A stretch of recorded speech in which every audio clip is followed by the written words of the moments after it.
Hi Pisces, thanks so much for tuning in. I'm Astrogirl and we're looking at December 8 through December 14.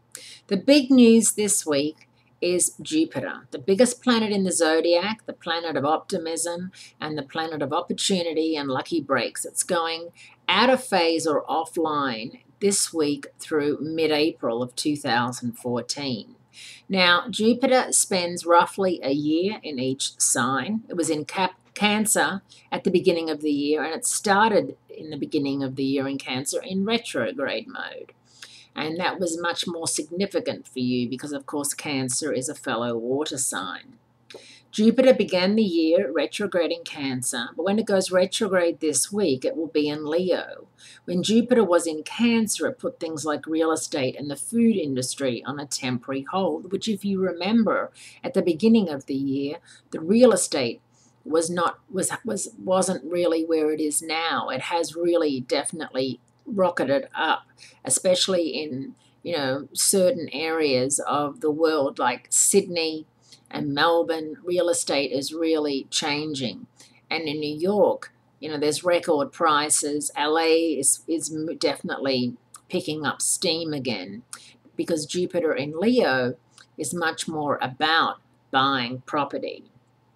When Jupiter turns retrograde in Leo, it signals an enforced timeout for the entertainment industry, recreational activities, and things that have to do with children.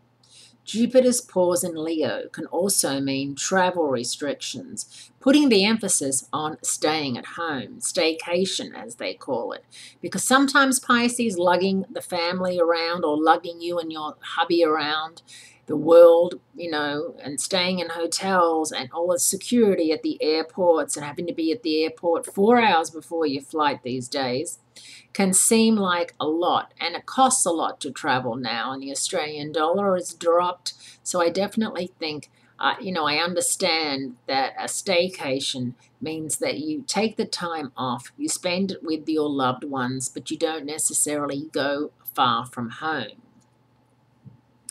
Wednesday, December 10, Venus moves into Capricorn, your 11th house of hopes, dreams, wishes, and friendship. And it's going to be quite a nice little month for you because it's going to coincide nicely with the holidays and with New Year. And for those of you who haven't got any plans, you are going to be in charge of making the fun plans and making sure that everyone gets those evites and all those things that go around. You can be, in charge of doing that. It's actually something that you will want to do. Venus in Capricorn understands the value of a good deal and is a very solid, reliable place for Venus to be in.